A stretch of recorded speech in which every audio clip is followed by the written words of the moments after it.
ಈಗ ರಾಜ್ಯಪಾಲರ ಭಾಷಣಕ್ಕೆ ವಂದನೆಯನ್ನ ಸಲ್ಲಿಸುವಂತ ಇದಕ್ಕೆ ಉತ್ತರವನ್ನ ಕೊಡ್ಲಿ, ಆಮೇಲೆ ನೀವು ಯಾವ ಕೊಡ್ತೀರೋ ಕೊಡಿ ಇದನ್ನ ಉತ್ತರನ. ಈಗ ಹೌದೌದು, ರಾಜ್ಯಪಾಲರ ಭಾಷಣದ ಬೇಗ ಮುಗಿಸುವ ವಂದನಾ ನಿರ್ಣಯದ ಮೇಲೆ ಅಲ್ಲ ಈಗಾಗಲೇ ಮಂಡಿಸಿದ್ದಾರೆ ಅವರು. ಓಕೆ ಅಶೋಕ್ ಜಿ, ಒಂದ್ ನಿಮಿಷ. ಈ ಕೆರಗೋಡು ನೀನು ಹೋಮ್ ಮಿನಿಸ್ಟರ್ ಆದ್ಮೇಲೆ ಮಾತಾಡಪ್ಪ, ಚೇಂಜ್ ಮಾಡ್ತೇವೆ. ಅಧ್ಯಕ್ಷರೇ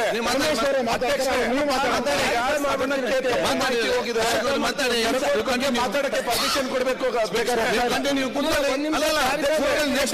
ನೆಕ್ಸ್ಟ್ ಕ್ಲಾರಿಫಿಕೇಶನ್ ಮಾಡಿ.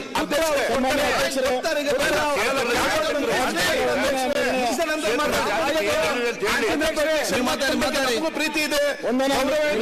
ನಾನು ತಾವು ಅನುಮತಿಯನ್ನ ಕೊಟ್ಟಿದ್ದೀರಾ. ಸರ್ಕಾರ ರಾಜ್ಯಪಾಲರು ನಾರ್ಮಲಿ ಈ ಸರ್ಕಾರ ಸಾಕ್ತಾ ಇರುವಂತ ಹಾದಿ ಬಗ್ಗೆ, ಸರ್ಕಾರದ ದಿಕ್ಕು ದಸೆ ಬಗ್ಗೆ ಬೆಳಕನ್ನ ಚೆಲ್ಲುವಂತ ಒಂದು ಭಾಷಣವನ್ನ ಮಾಡಿಸುವಂತದ್ದು ಸರ್ಕಾರದ ಪದ್ಧತಿ. ಅದನ್ನ ತಾವು ಮಾಡಿಸಿದ್ದೀರಾ. ಸರ್ಕಾರ ರಾಜ್ಯಪಾಲರ ಭಾಷಣದಲ್ಲಿ ಹೇಳಿದ್ದೀರಾ, ಎರಡನೇ ಪಾರದಲ್ಲಿ ನಮ್ಮ ಸರ್ಕಾರ ಆಡಳಿತ 7 ಕೋಟಿ ಜನರ ಬದುಕಿನಲ್ಲಿ ಬದಲಾವಣೆಯ ಗಾಳಿಯನ್ನ ಬೀಸ್ತಾ ಇದೆ, ಬದಲಾವಣೆಯ ಗಾಳಿಯನ್ನ ತಂದಿದ್ದೀರಿ ಅಂತ ಹೇಳಿಸಿದ್ದಾರೆ. ಎರಡನೇ ಪ್ಯಾರಾದಲ್ಲಿ ಗೌರವಾನ್ವಿತ ರಾಜ್ಯಪಾಲರು ಹೇಳಿದ್ದಾರೆ. ನನಗನ್ಸ್ತತೆ ಈ ಸರ್ಕಾರ ಎತ್ತು ಏರಿಗೆಳೆದ್ರೆ ಕೋಣ ನೀರಿಗೆ ಎಳಿತಾ ಇದೆ. ಅದರ ಮಧ್ಯೆ ಈ ಪರಮೇಶ್ವರ್ ಅಂತವರು ಹಿರಿಯ ನಾಯಕರು, ಎಂ ಬಿ ಪಾಟೀಲ್ ಅಂತ ಹಿರಿಯ ನಾಯಕರೆಲ್ಲ ದಿಕ್ಕು ಯಾಲ್ಗೋಗೋದು ಅಂತ ಕಾಯ್ತಾ ಇದ್ದಾರೆ. ಈ ಸಿಎಂ ಡೆಪ್ಟಿ ಸಿಎಂ ಈ ಗಲಾಟೆಯಲ್ಲಿ ಅದು ಹೇಳ್ಬೇಕಲ್ಲ, ರಾಜ್ಯ ಪಾಪ ದಾರಿ ಕಾಣದಯ್ಯ ಅನ್ನೋ ರೀತಿ ಅವರು ಇದ್ದಾರೆ.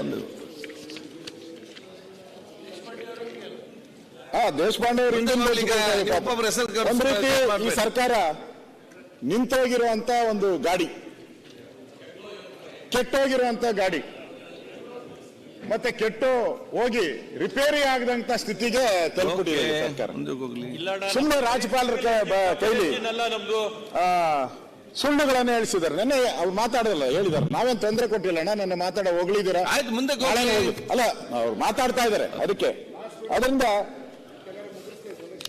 ಇವತ್ತು ಈ ಸರ್ಕಾರ ಒಂದ್ ರೀತಿ ದುಡ್ಡು ಅವರ ಭಾಷಣದಲ್ಲಿರೋದು ಹಣವನ್ನ ಎಲ್ಲ ಕಡೆ ಎಲ್ಲರಿಗೂ ಸಮನಾಗಿ ಹಂಚಬೇಕು, ತುಳಿತಕ್ಕೆ ಒಳಗಾದಂತ ಜನ ಎಲ್ಲರಿಗೂ ಕೂಡ ಹಣ ಕೊಡಬೇಕು ಅನ್ನೋದು ಸರ್ಕಾರದಲ್ಲಿ ಹೇಳಿಸಿದ್ದಾರೆ ರಾಜ್ಯಪಾಲರೇ. ನಾನು ಸರ್ಕಾರನ ಕೇಳಕ್ಕೆ ಇಷ್ಟಪಡ್ತಾ ಇದ್ದೀನಿ. ತುಳಿತಕ್ಕೆ ಒಳಗಾದವರ ಹಣವನ್ನ ಸುಮಾರು 11,000 ಕೋಟಿ ಹಣವನ್ನ SC ST ಮೀಸಲಿಟ್ಟಂತ 34,000 ಕೋಟಿ ಅನುದಾನದಲ್ಲಿ 11,400 ಕೋಟಿಯನ್ನ ನೀವು ಡೈವರ್ಟ್ ಮಾಡಿದಿರಲ್ಲ, ಇದು ಎಲ್ಲರ ಸಮನಾಗಿ ನೋಡುವಂಥದ್ದ? ತುಳಿತಕ್ಕೆ ಒಳಗಾದಂತ ಜನಗಳಿಗೆ ಅನ್ಯಾಯ ಮಾಡಕ್ಕೆ ಹೊರಟಿದ್ದೀರಾ? ಯಾಕೆ ತಗೊಂಡ್ರಿ? ನೀವೇ ಕಾನೂನು ಮಾಡಿದ್ದೀರಾ. ಈ ಹಣವನ್ನ ದಲಿತರಿಗೆ ಬಿಟ್ರೆ, ದಲಿತರ ಕೇರಿಗೆ ಬಿಟ್ರೆ ಯೂಸ್ ಮಾಡಬಾರ್ದು ಅಂತ ನೀವೇ ಮಾಡಿದ್ದೀರಾ. ಹೇಳಿಕೆಗೆ ಯೂಸ್ ಮಾಡಬೇಕು ಅಂತ ಹೇಳಿದ್ದೀರಾ. ಈಗ ಹಣವನ್ನ ಡೈವರ್ಟ್ ಮಾಡಿದ್ದೀರಾ. ಸನ್ಮಾನ್ಯ ಅಧ್ಯಕ್ಷರೇ, ನ್ಯಾಯನಾ ಇದು? ಅಧ್ಯಕ್ಷರೇ, ಇದು ನ್ಯಾಯನಾ? ಅಧ್ಯಕ್ಷರೇ, ನಾವು ದಲಿತರ ಚಾಂಪಿಯನ್, ಹಿಂದುಳಿದ ಚಾಂಪಿಯನ್, ಈ ತರ ಎಲ್ಲ ಹೇಳ್ತಾ ಇದ್ದಾರೆ.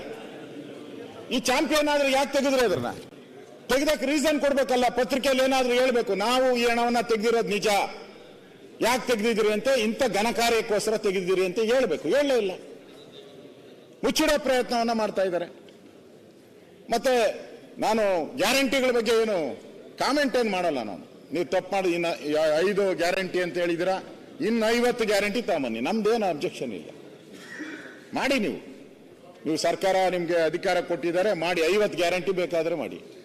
ಆದ್ರೆ ಗ್ಯಾರಂಟಿ ತಂದಿದ್ದೀನಿ ಅಂತ ಮೋಸ ಮಾಡಕ್ಕೆ ಯಾಕೆ ಹೋಗ್ತಾ ಇದ್ದೀರಾ? ಈ ಬಸ್ಗಳು ಫ್ರೀ ಅಂದ್ರಿ, ಇವಾಗ ಶಾಲಾ ಮಕ್ಕಳ ಸ್ಥಿತಿ ಏನಾಗ್ತಾ ಇದೆ? ನಾವು ದಿನ ಪತ್ರಿಕೆಯಲ್ಲಿ ನೋಡ್ತಾನೆ ಇದ್ದೀರಿ. ಪತ್ರಿಕೆಯವ್ರು ಯಾಕೋ ಗೊತ್ತಿಲ್ಲ, ಅದನ್ನೇ ಪ್ರಿಂಟ್ ಆಗ್ತಾರೆ. ಬಸ್ಸಲ್ಲಿ ಓದ್ತಾ ಇರೋರು, ಮಕ್ಕಳು ನಡ್ಕೊಂಡು ಹೋಗ್ತಾ ಇರೋದು, JCBಯಲ್ಲಿ ಓದ್ತಾ ಇರೋ, JCBಯಲ್ಲಿ ಎತ್ಕೊಂಡು ಹೋಗಿರೋ ಫೋಟೋನು ಮೊನ್ನೆ ನೋಡಿದೆ ನಾನು, JCBಯಲ್ಲಿ.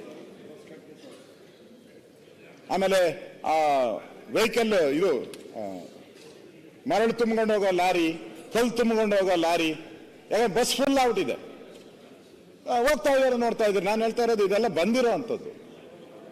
ಆಮೇಲೆ ನೆನ್ನೆ ಮಾತಾಡಬೇಕಾದ್ರೆ ನಾನು ಬರ್ಕೊಂಡಿದ್ದೀನಿ, ಅವರು ಮಾತಾಡಬೇಕಾದ್ರೆ ಹೇಳಿದ್ರು 1000ಕ್ಕೂ ಹೆಚ್ಚು ಬಸ್ಗಳನ್ನು ನಾವು ಪರ್ಚೇಸ್ ಮಾಡಿದ್ದೀರಿ ಅಂತ. ನಾನು ಟ್ರಾನ್ಸ್ಪೋರ್ಟ್ ಮಿನಿಸ್ಟರ್ ಆಗಿದ್ದೆ, ನಮ್ಮಲ್ಲಿ 20,000 ಮೇಲೆ ಬಸ್ ಇದೆ. ಪ್ರತಿ ವರ್ಷ ಸ್ಕ್ರಾಪ್ಗೆ 1500 ಬಸ್ಗಳು ಹಾಕ್ಬೇಕು. ನೀವು 7 ಲಕ್ಷ ಕಿಲೋಮೀಟರ್ ಓಡಿದ್ಮೇಲೆ ಸ್ಕ್ರಾಪ್ಗೆ ಹಾಕ್ಬೇಕು ಅದನ್ನ ಬಸ್ನ. ಹೊಸ ಬಸ್ ತಗೊಳ್ಳೇಬೇಕು. ಆ ಬಸ್ ಇವತ್ತು ಬಸ್ಗಳು ಇಲ್ಲದೆ ಇರ್ತಕ್ಕಂಥದ್ದು, ರೂಟ್ಗಳು ಕ್ಯಾನ್ಸಲ್ ಮಾಡಿರ್ತಕ್ಕಂಥದ್ದು, ನಿಮ್ಮ ಫ್ರೀ ಅಂತ ಕೊಟ್ಟು ನೀವು ಈ ತರ ಮೋಸ, ಅಂದ್ರೆ ವಿದ್ಯಾರ್ಥಿಗಳಿಗೆ ಮೋಸ ಮಾಡ್ತಾ ಇರೋವಂಥದ್ದು ಎಷ್ಟು ನ್ಯಾಯ ಅನ್ನೋದು ನಂದಷ್ಟೇ. ಕೊಡಿ, ತಗೊಳ್ಳಿ, ಇನ್ನೊಂದು 5,000 ಬಸ್ ಎಕ್ಸ್ಟ್ರಾ ತಗೊಳ್ಳಿ. ರೂಟ್ಗಳನ್ನೆಲ್ಲ ಕ್ಯಾನ್ಸಲ್ ಮಾಡ್ತಾ ಇದ್ದಾರೆ ಎಲ್ಲ ಕಡೆ. ಹಳ್ಳಿಗಳು ನೋಡಿ ಚೆಕ್ ಮಾಡಿ, ಎಲ್ಲ ಕಡೆ ಹಳ್ಳಿಗಳಲ್ಲಿ ರೂಟ್ಗಳು ಕ್ಯಾನ್ಸಲ್ ಆಗ್ತಾ ಇದೆ. ಹೊಸ ಬಸ್ ಕೆಟ್ಟೋಗಿರೋ ಸ್ಕ್ರಾಪ್ಗೆ ಹೋಗಿರೋ ಬಸ್ಸಿಗೆ ರೀಪ್ಲೇಸ್ಮೆಂಟ್ ಅಷ್ಟೇ ಮಾಡಿರೋದು, ಹೊಸ ತಗೊಂತ ಇಲ್ಲ. ನಾನು ಹೇಳೋದು ಸರ್ಕಾರ ಇದೊಂದು 3 ಲಕ್ಷ 2 ಲಕ್ಷ 3 ಲಕ್ಷ ಕೋಟಿ ಬಡ್ಜೆಟ್ಗಳನ್ನು ಮಂಡನೆ ಮಾಡ್ತೀರಿ. ಒಂದು ವಿಷನ್ ಇರಬೇಕು. ನಾವು ಈ ಕಾರ್ಯಕ್ರಮ ಮಾಡ್ತಾ ಇದ್ದೀರಿ ಅಂದ್ರೆ ಸಾವಿರಾರು ಜನ ಅಧಿಕಾರಿಗಳಿದ್ದಾರೆ, IAS IPS ಎಲ್ಲ ಇದ್ದಾರೆ. ನಾವೊಂದು ಕಾರ್ಯಕ್ರಮ ಮಾಡಬೇಕಾದ್ರೆ ಇದು ಕಾರ್ಯಕ್ರಮ ಮಾಡಿದ್ರೆ ಇದಕ್ಕೆ ಏನೇನು ಅವಶ್ಯಕತೆ ಇದೆ, ಇದರಿಂದ ಪ್ಲಸ್ ಏನಾಗುತ್ತೆ ಮೈನಸ್ ಏನಾಗುತ್ತೆ, ನಾವೇನು ಮಾಡಬೇಕು ಅನ್ನೋದು ಯೋಚನೆನೇ ಇಲ್ಲ. ಮಾಡಿಬಿಟ್ರು. ಈಗ ಅಧ್ವಾನದ ಸ್ಥಿತಿಗೆ ಇವತ್ತು ಬಂದಿರೋದನ್ನ ನಾವು ನೋಡ್ತಾ ಇದ್ದೀರಿ. ನ್ಯೂಸ್ ಫಸ್ಟ್ ನಿರ್ಭೀತಿಯಿಂದ ನಿಮ್ಮ ಪರವಾಗಿ.